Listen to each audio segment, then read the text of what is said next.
ये geography class 10 का second chapter है। इससे पहले हमने फर्स्ट चैप्टर किया है। ये ज्योग्राफी क्लास 6 से लेकर के हम 12th तक कंप्लीट करेंगे। तो अभी तक हम 10th चैप्टर में पहुंच गए हैं। तो अभी क्लास 10 में पहुंच गए हैं। ये चैप्टर 2 है। तो चैप्टर 2 का नाम है forest and wild life resources. इसमें हम ये बहुत बड़ा चैप्टर है, इसे हम बहुत कंसाइज वे में बहुत कम टाइम में इसे जितना ज़रूरत है उतना पढ़ेंगे। और कुछ कुछ एक्स्ट्रा भी बहुत इंपॉर्टेंट है। जो भी चीज़ इसमें लिखा हुआ है बहुत इंपॉर्टेंट है। एग्जाम के पॉइंट ऑफ व्यू से, अगर आप क्लास के स्टूडेंट हो तो क्लास के पॉइंट ऑफ व्यू से भी बहुत इंपॉर्टेंट है। अगर आप क्लास 6 से लेकर के 12 तक देख लेते हो फिर ज्योग्राफी में कोई भी क्वेश्चन, कोई भी कंपटीशन एग्जाम में नहीं छूटेगा। तो अभी हम शुरू करते हैं, फिर आगे देखते हैं क्या होता है। तो ये है forest and wild life resources. Forest और वाइल्ड लाइफ ये हमने बहुत बार पढ़ा है, क्लास 6 में भी है, 7 में भी है और 8, 9, 10 सब में दिया हुआ है। तो फॉरेस्ट हमारे यहाँ बहुत डिफरेंट टाइप का फॉरेस्ट होता है, क्योंकि हमारे यहाँ क्लाइमेट बहुत तरीके का होता है। क्योंकि हमारे पास ओशन भी है, टोपोग्राफी हिमालय है, हिमालयन फॉरेस्ट हो सकता है, ट्रॉपिकल रीजन है, फिर सब ट्रॉपिकल रीजन है। हमारा जो ये इंडिया का जो जगह है वो ही बहुत डाइवर्स इकोसिस्टम यहाँ पे एग्जिस्ट कर सकते हैं। यहाँ के क्लाइमेट की वजह से अलग अलग क्लाइमेट होता है, मानसून विंड होता है, हर स्पीसीज अलग अलग क्लाइमेट में एग्जिस्ट करते हैं। पर इंडिया में हर तरीके का क्लाइमेट मिल जाएगा यहाँ पे। इस वजह से यहाँ पर डाइवर्स एनिमल और प्लांट्स हैं। तो इसे कंजर्व करना भी बहुत जरूरी होता है कि ये एक इकोसिस्टम को बैलेंस करके रखता है। तो इसके बारे में ही हम सारे चैप्टर में ज्योग्राफी में पढ़ते हैं। तो इसलिए आप इसमें देखते हैं क्लास 10 में क्या समझाया गया हमें। तो biological diversity, all living organisms different function but interdependent to each other. जितने भी बायोलॉजिकल डाइवर्सिटी प्लांट्स हैं, एनिमल्स हैं, ह्यूमन बींग्स हैं, वो सबका अलग अलग फंक्शन होता है दुनिया में, पर सब लोग एक दूसरे पर डिपेंडेंट होते हैं। जैसे हम सांस लेते हैं ऑक्सीजन, ये हमें पेड़ पौधा से मिलता है, छोड़ते हैं कार्बन डाइऑक्साइड जो पेड़ पौधा हमसे लेते हैं। एनिमल्स पेड़ पौधे पे डिपेंड रहते हैं, हम भी पेड़ पौधे पे डिपेंड रहते हैं। सनलाइट पे पेड़ पौधे डिपेंड रहते हैं। तो सब एक दूसरे, सबका काम अलग अलग है पर सब एक दूसरे से जुड़े हुए हैं। अगर कोई एक भी इसमें से चेंज होता है, कोई एक भी कम हो जाता है, तो ये जो इकोलॉजिकल बैलेंस है वो कम हो जाएगा, खराब हो जाएगा, लोग परेशान हो जाएंगे, डिजीज फैलने लगेगा। तो ये है all living organism different function. फिर है flora and fauna. Flora and fauna क्या होता है? एक पर्टिकुलर जगह पे पर्टिकुलर स्पीसीज ऑफ प्लांट्स, जितने भी प्लांट्स होते हैं और पर्टिकुलर टाइम, उसे हम लोग क्या कहते हैं? फौना। और फ्लोरा मतलब प्लांट्स, फौना मतलब जो एनिमल्स होते हैं पर्टिकुलर टाइम पे पर्टिकुलर जगह पे जो स्पीसीज हो उसे हम कहते हैं एनिमल स्पीसीज, फौना। फ्लोरा मतलब पेड़ पौधा और फौना मतलब एनिमल इन इंडिया। अब इंडिया में देखेंगे क्या कैसे इसे कंजर्व करते हैं, क्या कितने कितने तरीके के होते हैं, कितने तरीके के होते हैं वो हमने पहले पढ़ लिया है। तो एक बार उसे आप रिवीजन कर लो। 6 क्लास में, 7 क्लास में बहुत अच्छे से दिया हुआ है सारा। आप एक बार वीडियो जाके देख लेना नेचुरल वेजिटेशन का, तो सारा क्लियर हो जाएगा। फिर भी हम इसमें डिटेल करने की कोशिश, क्योंकि इसमें ऑलरेडी बहुत कुछ दिया हुआ है, तो आप ये सब का करने जाएंगे तो बहुत लंबा वीडियो बन जाएगा और कोई मतलब नहीं है। अभी जितना इसमें है वो करते हैं। Conservation of forest and wild life in India. अब हम देखेंगे conservation of forest and wild life. Forest मतलब तो पेड़ पौधा और वाइल्ड लाइफ मतलब जो जानवर होते हैं in India. Water, air, soil, ये सबको भी हमें वाटर पे डिपेंड करता है, एयर पे डिपेंड करता है, सॉइल पे डिपेंड करता है। ये सबका कंजर्वेशन। अब national wild life protection implemented in 1972, क्योंकि ये नेशनल पॉइंट ऑफ व्यू से बहुत जरूरी है, तो इसे कंजर्व करने का भी जो जिम्मेवारी वो गवर्नमेंट को जाता है। तो गवर्नमेंट ये चीज़ को ध्यान में रखते हुए national wild life protection implement किए थे 1972 में।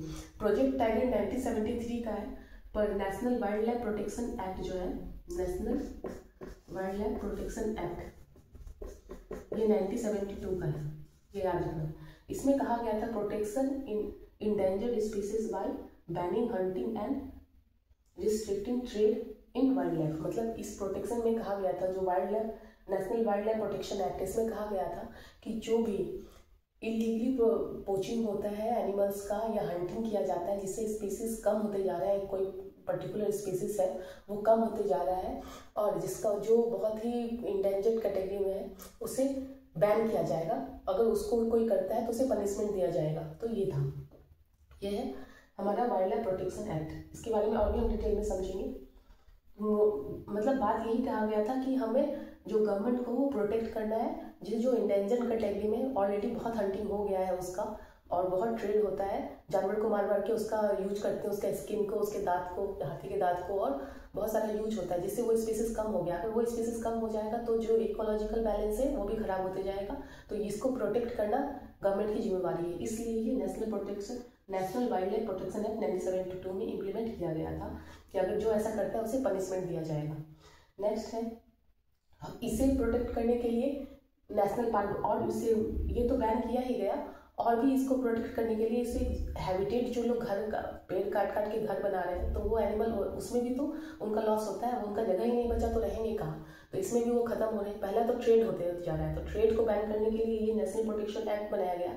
पर जो उनका जंगल काट के घर बन रहा है, फैक्ट्री बन रहा है, उसमें भी तो वो उनका जान जा रहा है, तो उसके लिए क्या करें, तो उसके लिए नेशनल पार्क और वाइल्ड लाइफ सेंचुरी का प्रोविजन रखा गया, ये बनाएंगे, गवर्नमेंट का ये काम था। तो नेशनल पार्क सेंट्रल गवर्नमेंट और स्टेट गवर्नमेंट दोनों बना सकते हैं, और वाइल्ड लाइफ सेंचुरी भी। तो दोनों में अंतर क्या होता है, नेशनल पार्क और वाइल्ड लाइफ सेंचुरी? तो जो वाइल्ड लाइफ सेंचुरी होता है वो ध्यान देता है particular animal, protection of animal habitat and biodiversity, मतलब एनिमल को प्रोटेक्ट करना है, और बायोडाइवर्सिटी, जितने तरीके का अलग अलग स्पीसीज है उन्हें भी बचाना है। जो नेशनल पार्क का होता है ध्यान, वो होता है protection ecosystem, land, animal and plants, मतलब नेशनल पार्क थोड़ा ब्रॉड व्यू है, उससे लैंड भी बचाना है, वेटलैंड है जैसे, जिसमें वेटलैंड में भी बहुत तरीके के स्पीसीज होते हैं, अगर वेटलैंड नहीं रहा तो वो स्पीसीज मर जाएंगे, उन्हें भी बचाना। नेशनल पार्क थोड़ा बड़ा होता है, बड़ा व्यू होता है, उसमें इकोसिस्टम को भी बचाने की बात करता है, अगर पानी है, लैंड है, तो ये सब भी अलग अलग प्लांट स्पीसीज है, प्लांट और एनिमल दोनों को नेशनल पार्क में बचाया जाता है। और वाइल्ड लाइफ सेंचुरी में एनिमल हैबिटेट को बचाते हैं और बायोडाइवर्सिटी। और जो ह्यूमन एक्टिविटी है वो लिमिटेड एक्सेस पे किया जा सकता है वाइल्ड लाइफ सेंचुरी में, वो भी एक जगह होता है, पर कुछ जैसे पेड़ पौधा का लिमिटेड एक्सेस पे किया जाता है, पर नेशनल पार्क में इलीगल माना जाता है, कोई भी ह्यूमन एक्टिविटी नहीं होगा। वाइल्ड लाइफ सेंचुरी में ह्यूमन एक्टिविटी लिमिटेड एक्सेस पे परमिशन लेके कर सकते हैं, पर नेशनल पार्क में इलीगल माना गया है। साइज, जो वाइल्ड लाइफ सेंचुरी है उसका साइज छोटा होता है, नेशनल पार्क का थोड़ा बड़ा होता है। तो इसमें जो बात करते हैं वो स्पेसिफिक कुछ एनिमल्स, कुछ स्पीसीज के बारे में बात करते हैं, और जो नेशनल पार्क होता है उसमें बहुत सारे एनिमल का प्रोटेक्ट किया जा सकता है। इसमें कुछ वाइल्ड लाइफ सेंचुरी में कुछ स्पीसीज, मतलब एक पर्टिकुलर एनिमल या पर्टिकुलर उसके स्पीसीज का ध्यान रखा जाता है क्योंकि छोटा होता है, और नेशनल पार्क क्योंकि बड़ा होता है इसमें 2-3 एनिमल्स या प्लांट्स ऐड हो सकते हैं, तो इसमें बायोडाइवर्सिटी पर ध्यान रखा जाता है। नेशनल पार्क में लैंड, प्लांट, ये सब पे होता है। नेशनल पार्क थोड़ा बड़ा होता है, वाइल्ड लाइफ सेंचुरी थोड़ा छोटा है, स्पेसिफिक एनिमल पे ध्यान रखा जाता है। तो ये था। अब हम नेक्स्ट देखते हैं, कुछ में डाउट हो या कुछ ऐसा हो तो आप पूछ सकते हैं।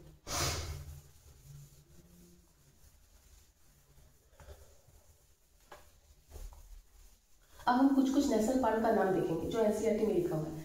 एक्चुअली होता क्या है, जो नेशनल पार्क एनसीईआरटी में हो और जो करंट अफेयर में हो वो पूछ देते हैं एग्जाम में। दो चीज का नेशनल पार्क का ध्यान रखना है, एनसीईआरटी में जो है, और जो वैसे तो national park biodiversity, national park wild life sanctuary बहुत ज़्यादा है, पर जो एनसीईआरटी में है और न्यूज़ में रहता है उसे पढ़ना बहुत जरूरी होता है, सारा याद करना जरूरी नहीं है क्योंकि वो सब एग्जाम में पूछा जा सकता है। तो ये है।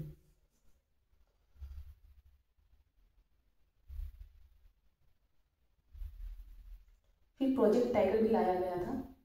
पहले हम कुछ देखते हैं। क्रोकोडाइल,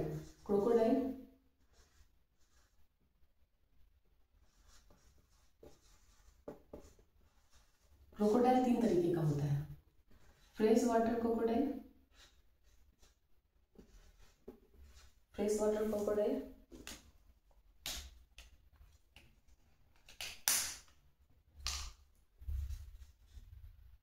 सॉल्ट वाटर क्रोकोडाइल और घड़ियाल,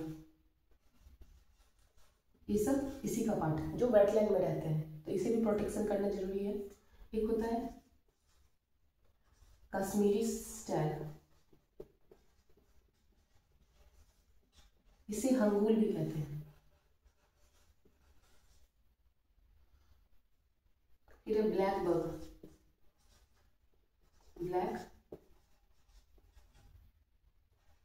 बग, ब्लैक बग, इसे क्या कहते हैं? चिनकारा। एनसीईआरटी में इसका 2 नाम दिया। कभी कभी क्या करते हैं ना, इस पूछ देते हैं कि चिनकारा किसका नाम है, तो ब्लैक बग का नाम है। कश्मीरी स्टैग, मतलब इसका हंगूल भी कहते हैं। और जीआई बस्टर्ड,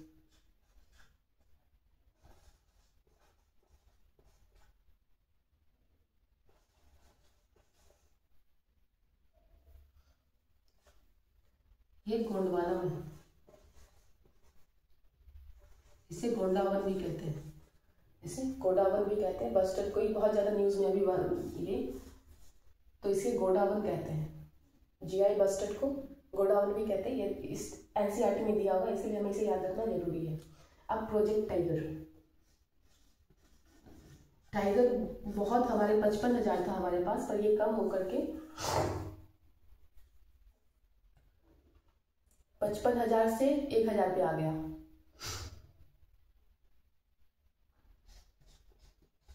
प्रोजेक्ट टाइगर ये किस 1973 का, ये याद रखना। Wild life protection act, wild life protection act 1972 का, प्रोजेक्ट टाइगर 1973 का। इसमें कंफ्यूज हो जाते हैं। ये इसलिए लाया गया था क्योंकि 1827 में जो टाइगर था वो 55,000 था। 1951 में ये आकर के 1500 लगभग हो गए, बहुत ज़्यादा कम हो गया। तो अब इसे प्रोटेक्ट करना बहुत ज़रूरी है, क्योंकि यहाँ इंडिया और नेपाल में हाफ ऑफ द दुनिया का जितना भी टाइगर है वो रहते हैं, तो उन्हें यहाँ ही प्रोटेक्ट करना बहुत ज़रूरी है। क्योंकि यहाँ से वो विलुप्त हो जाएंगे तो उनका जो भी स्पीसीज वो खत्म हो जाएगा इंडिया के अंदर से, इंडिया या दुनिया के ही अंदर से।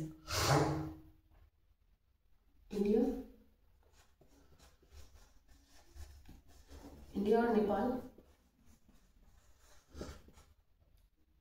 2/3 ऑफ टाइगर रहते हैं, 2/3 ऑफ हैबिटेट है टाइगर का, habitat.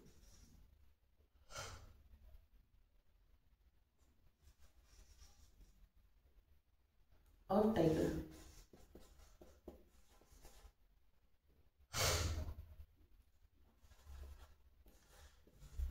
Population.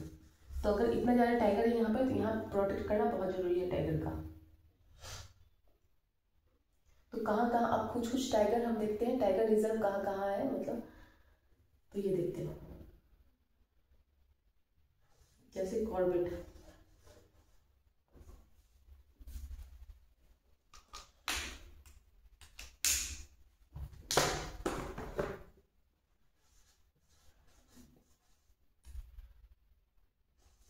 Corbett national park,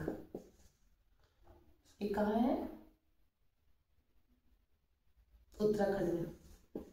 Corbett national park, यहाँ भी टाइगर रिजर्व है, ये उत्तराखंड में है। फिर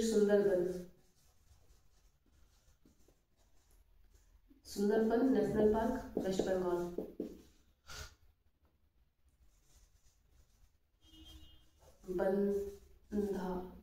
बंधावगढ़ ये एमपी में है, नेशनल पार्क एमपी में। ये सब टाइगर रिजर्व भी है। सरिस्का वाइल्ड लाइफ सेंचुरी, ये राजस्थान में है। मानस टाइगर रिजर्व, ये असम में है। पेरियार टाइगर रिजर्व, ये केरला में है। तो ये कुछ नाम है जो एनसीईआरटी में दिया हुआ इंपॉर्टेंट होता है।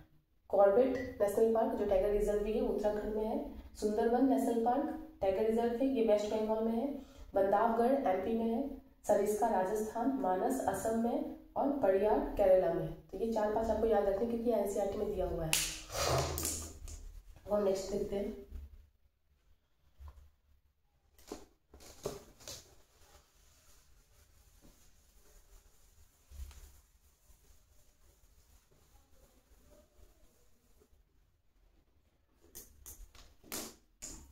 नेक्स्ट है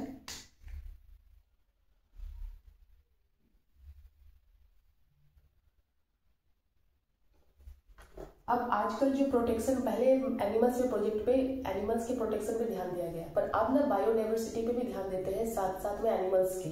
तो प्रेजेंटली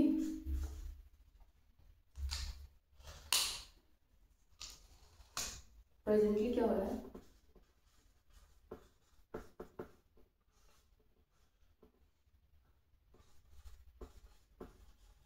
कंजर्वेशन प्रोजेक्ट। अभी जो प्रोजेक्ट है फोकसिंग ऑन बायोडाइवर्सिटी,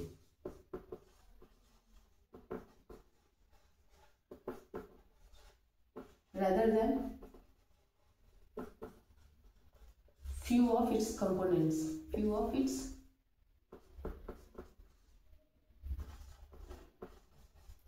component। मतलब ये है कि पहले हम लोग एक स्पीसीज पे, एक प्लांट्स या एक पर्टिकुलर एनिमल पे ध्यान दे रहे थे, पर अभी क्या हो रहा है, सब पे ध्यान दिया जा रहा है। मतलब पूरी बायोडाइवर्सिटी पर, वेटलैंड पे, जंगल पे, हैबिटेट पे, अलग अलग एनिमल्स पे, तो सब पे ध्यान दिया जा रहा है। तो जो वाइल्ड लाइफ एक्ट था 1980 से 80, तो जैसे इंसेक्ट हो गया, बटरफ्लाई हो गया, सब पे ध्यान देते हैं कि किसी का स्पीसीज खत्म ना हो जाए। तो जो वाइल्ड लाइफ एक्ट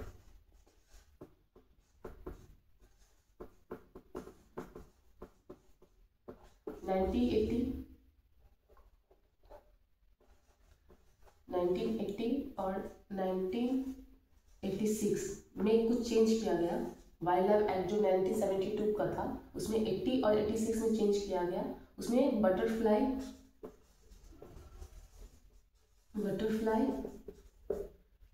मॉथ्स मतलब ये मधुमक्खी टाइप का होते हैं, beats,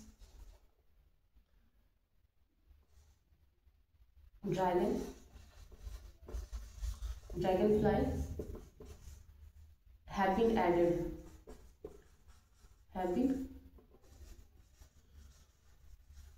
added to the list of protected species।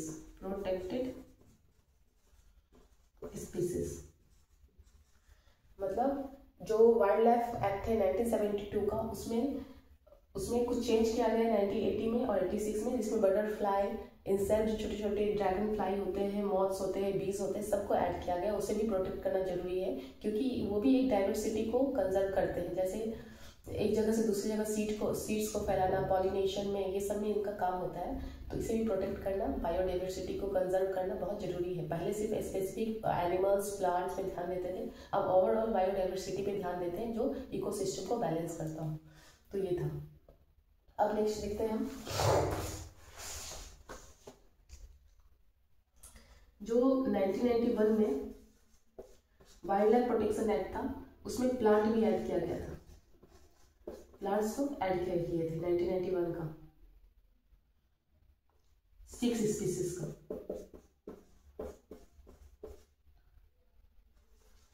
1972 का जो वाइल्ड लाइफ प्रोटेक्शन एक्ट था, उसमें वाइल्ड लाइफ के साथ प्लांट्स ऐड किए गए थे 1991 में।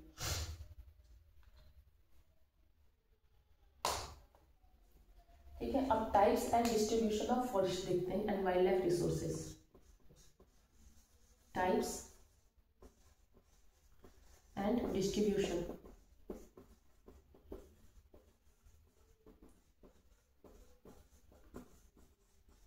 फॉरेस्ट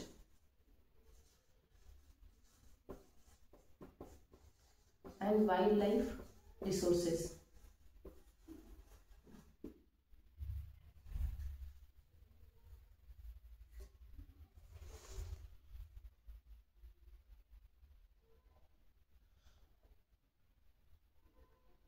तो इंडिया में जो फॉरेस्ट है, जितना भी फॉरेस्ट है, वो फॉरेस्ट डिपार्टमेंट के अंदर रखा गया। मिनिस्ट्री ऑफ फॉरेस्ट या अलग एजेंसी है जो गवर्नमेंट की, उसमें अंदर रखा गया है।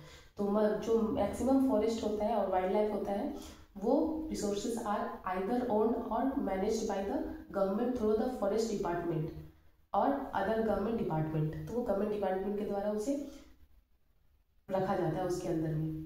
तो उसे जितने भी फॉरेस्ट है उनको 3 भाग में बांटा गया है। पहला है रिजर्व फॉरेस्ट, प्रोटेक्टेड फॉरेस्ट, तीसरा है अनक्लोज्ड फॉरेस्ट। जो रिजर्व फॉरेस्ट है वो half of the total forest land है। फॉरेस्ट लैंड है जितना है उसका हाफ क्या है, रिजर्व फॉरेस्ट है। और protected forest 1/3।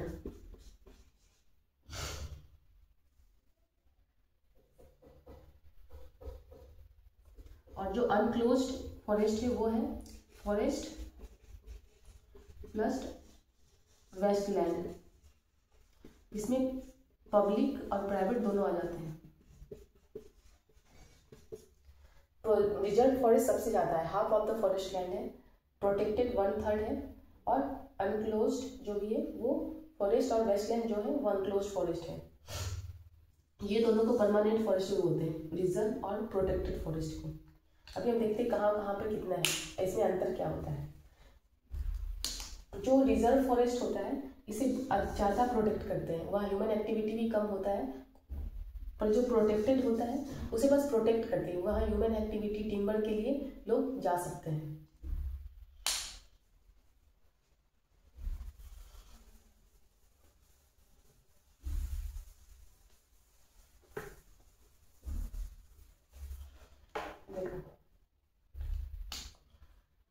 Reserve forest plus protected forest, इसे परमानेंट फॉरेस्ट कहते हैं।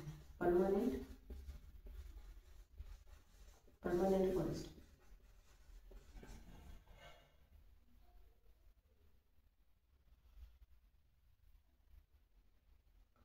इसके पर्पस क्या होता है, maintain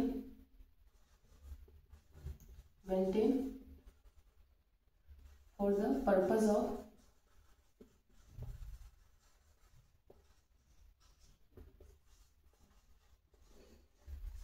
producing timber and other forest produce।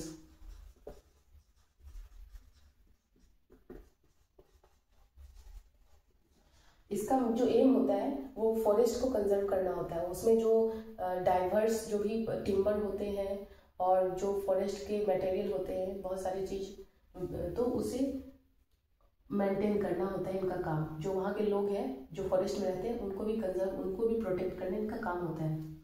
क्योंकि जो जंगल के लोग होते हैं वही ज़्यादा अच्छे से जंगल का ध्यान रख पाते हैं, और उसमें जो मेडिकल पर्पज से जो भी चीज़ होता है, टिम्बर होते हैं, वो सब का ध्यान रख सकते हैं। तो इसे रिजर्व और प्रोटेक्टेड फॉरेस्ट में रखा गया है। तो रिजर्व फॉरेस्ट बहुत ज़्यादा प्रोटेक्टेड होता है, और प्रोटेक्टेड फॉरेस्ट में उसको प्रोटेक्ट करते हैं। ह्यूमन एक्टिविटी कुछ हो सकता है, कुछ लोग वहाँ पे अपना बाय परमिशन कुछ काम कर सकते हैं, टिम्बर वाला एक्टिविटी या ग्रेजिंग का कुछ काम करा सकते हैं। पर रिजर्व फॉरेस्ट में सारा रिस्ट्रिक्टेड होता है। तो अब देखते हैं कहाँ पर कितना है हमारे जो इंडिया में स्टेट में रिजर्व फॉरेस्ट कितना है, प्रोटेक्टेड फॉरेस्ट कितना है। तो एमपी का पहले बात लें, मध्य प्रदेश, यहाँ पे largest area under permanent forest,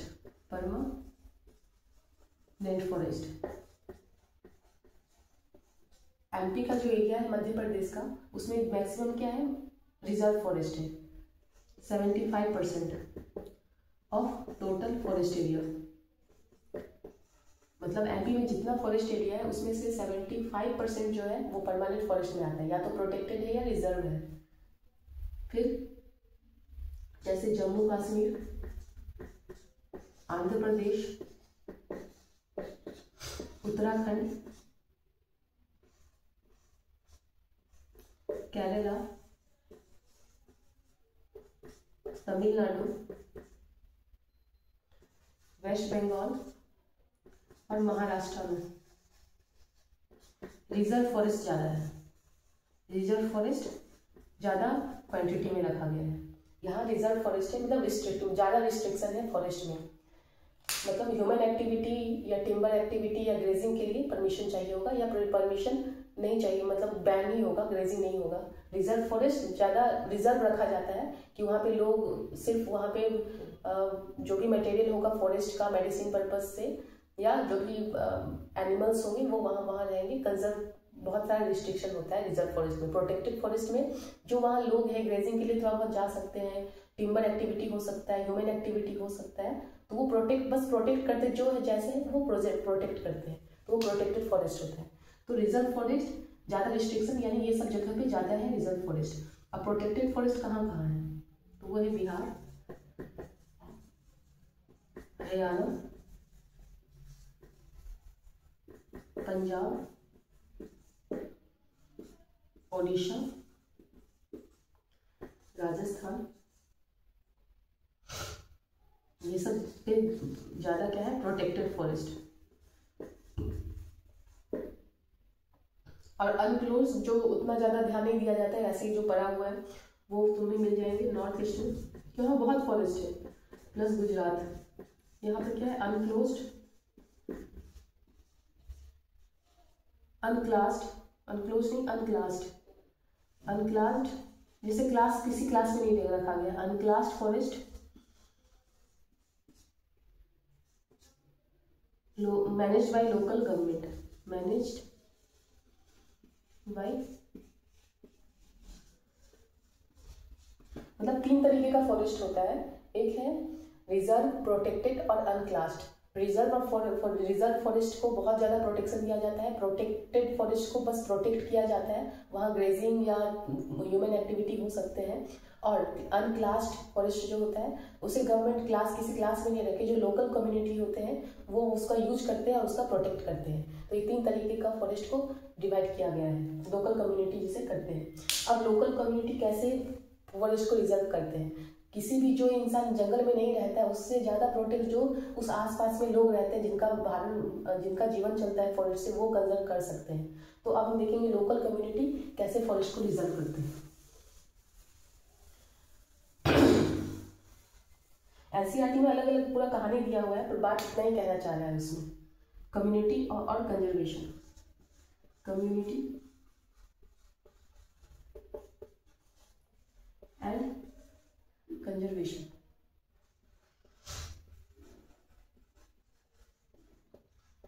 देखो जो लोकल कम्युनिटी होता है वो बहुत काम के होते हैं, मतलब काम की क्या, जो अगर वो जिनका घर जो है वो ज़्यादा अच्छा से उससे प्रोटेक्ट कर पाएंगे।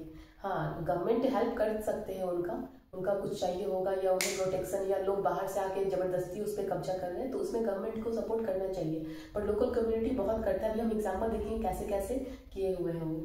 तो लोकल कम्युनिटी जैसे सरिस्का, एक एग्जाम्पल हम देखते हैं, सरिस्का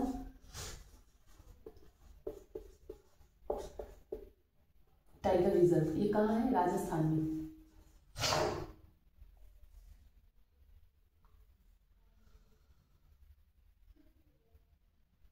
यहाँ पे माइनिंग के एक्टिविटी के लिए लोग गए कि यहाँ माइनिंग, राजस्थान में माइनिंग बहुत होता है, यहाँ माइनिंग के लिए लोग गए। तो यहाँ पे जो लोकल कम्युनिटी थे बहुत उनसे झगड़ा फाइट हुआ, वो माइनिंग एक्टिविटी खड़े हो गए कि माइनिंग एक्टिविटी करने से पहले हमें हमारा जान लेना पड़ेगा, तब यहाँ माइनिंग एक्टिविटी होगा, क्योंकि ये फॉरेस्ट हमारा जीवन है, ये हम तुम्हें नहीं करने देंगे। सब आकर के गांव वाले खड़े हो गए, ये काम नहीं करने मिलेगा। तो सरिस्का टाइगर रिजर्व को प्रोटेक्ट उन्हें लोकल कम्युनिटी के द्वारा किया गया। तो ये एक पॉजिटिव है, कम्युनिटी के द्वारा कर सकते हैं, मतलब जहाँ गवर्नमेंट अपना काम, जहाँ गवर्नमेंट नहीं देख रहे हैं उस फॉरेस्ट को लोकल कम्युनिटी अपने जीवन निर्वाह, और उन्हें भगवान जैसे भी पूजा जाता है हमारे यहाँ जंगलों को, तो वो उस तरीके से उसको कंजर्व करते हैं, अपने बच्चे की तरह जंगल को रखते हैं। तो माइनिंग एक्टिविटी यहाँ नहीं होने दी है। वो माइनिंग एक्टिविटी होगा तो वहाँ के आसपास के एनिमल्स, वहाँ के पेड़ पौधे बहुत काटे जाते हैं, तो उन्हें रोकने के लिए वो अपना जान देने के लिए भी तैयार थे। तो माइनिंग एक्टिविटी वहाँ रोक लिया गया लोकल कम्युनिटी के द्वारा। फिर एक और एग्जाम्पल है भैरव देव दल, भैरव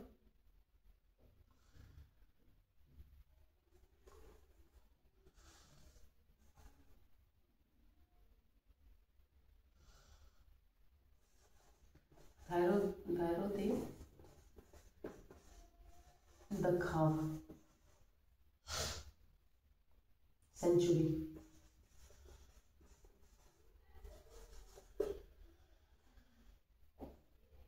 यहाँ पे भी इसे भगवान की तरह पूजा जाता है, तो इसे बहुत ज्यादा लोग आसपास के लोग इसे कंजर्व करते हैं। ये अलवर में है।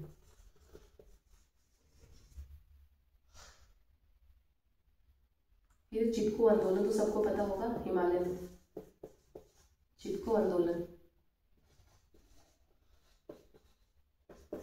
हिमालय रीजन में यहाँ पर जब पेड़ काटने और साफ करने का बात हुआ था कि पेड़ को सफाई करके इंडस्ट्री का निर्माण करेंगे, उस टाइम सारा आदमी जितने लोग थे सब पेड़ में चिपक गए, बोले पेड़ को काटना है तो हमें भी साथ में काटो, तब पेड़ को काटो। तो ये चिपको आंदोलन था। अब बताना चिपको आंदोलन कब हुआ था। फिर बीज बचाओ आंदोलन, ये भी लोकल कम्युनिटी के द्वारा हुआ। फिर चौथा है बीज बचाओ आंदोलन। बीज बचाओ आंदोलन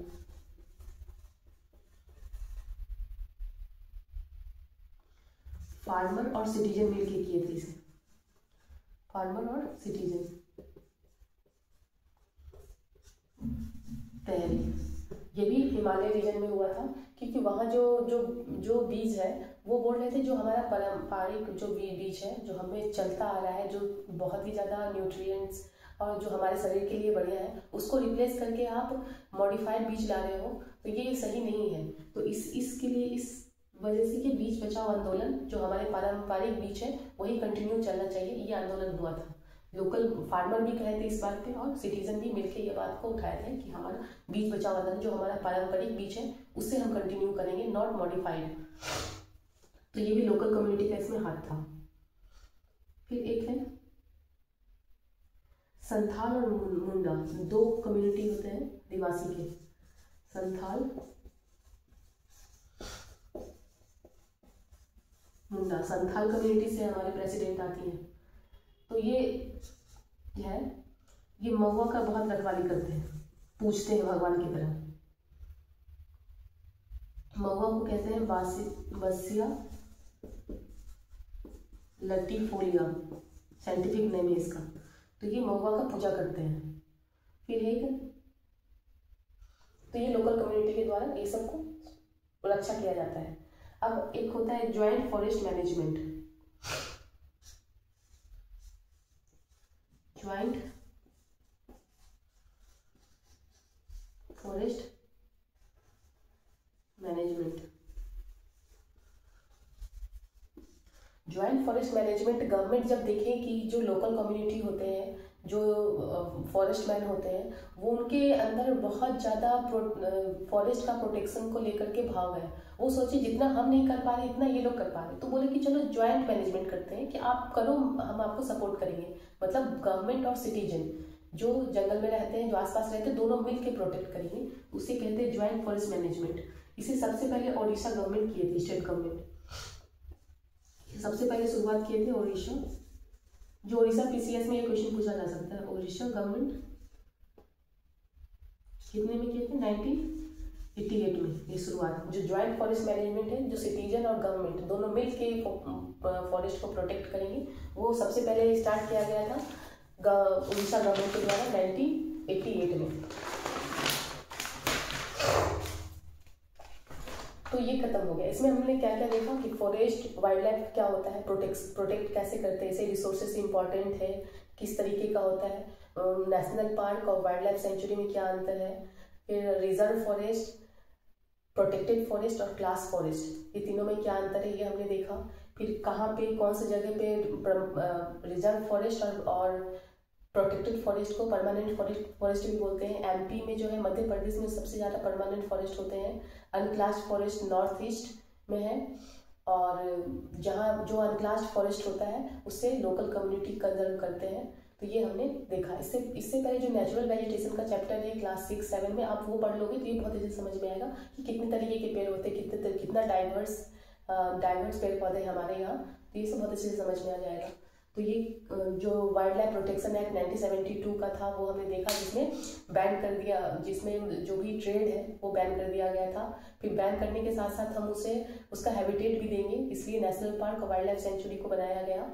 फिर जो प्लांट्स ऐड किया गया था 1991 में, फिर शेर मतलब टाइगर को बचाने के लिए प्रोजेक्ट टाइगर 1973 में लाया गया था।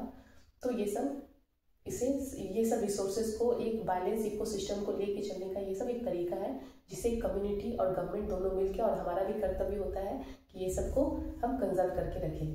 तो ये है हमारा, क्योंकि फंडामेंटल ड्यूटी में ये कहा गया है। कौन से फंडामेंटल ड्यूटी में है जिसे कंजर्व करना है वाइल्ड लाइफ रिसोर्सेज को, ये आप बताना। तो ये हो गया चैप्टर 2 क्लास 10 का। नेक्स्ट वीडियो में हम क्लास 10 का चैप्टर 3 देखेंगे, इसके बाद 11th क्लास और सारा ज्योग्राफी कंप्लीट कर लेंगे। ज्योग्राफी कंप्लीट होने के बाद हिस्ट्री भी पढ़ेंगे, इकोनॉमिक्स पढ़ेंगे और जितना बचा हुआ है पॉलिटी वो सब पढ़ेंगे। पॉलिटी का मेरा आर्टिकल वाला सेक्शन है, अगर आप उससे देखना चाहो तो आर्टिकल देख सकते हो। वो आर्टिकल में पूरा पॉलिटी खत्म हो जाएगा, तो वो मेरे प्लेलिस्ट में जाकर के पॉलिटी वाले सेक्शन में देख सकते हो, ज्योग्राफी पढ़ सकते हो। आने वाले अभी मैंने न्यूज़ भी शुरू किया है, करंट अफेयर कल से शुरू की हूँ, धीरे धीरे इंप्रूव होगा उसमें। आज भी न्यूज़ आएगा, तो आप न्यूज़ भी देख सकते हो। बहुत कम टाइम का बहुत इंपॉर्टेंट न्यूज़ एग्जाम के पॉइंट ऑफ व्यू से रहता है, तो आप उसमें जाकर के डेली करंट अफेयर में जाकर के स्टडी विद या प्ले लिस्ट में जाके आप देख सकते हो। तो कल से मैंने शुरू किया, आज भी आ जाएगा न्यूज़। Thank you.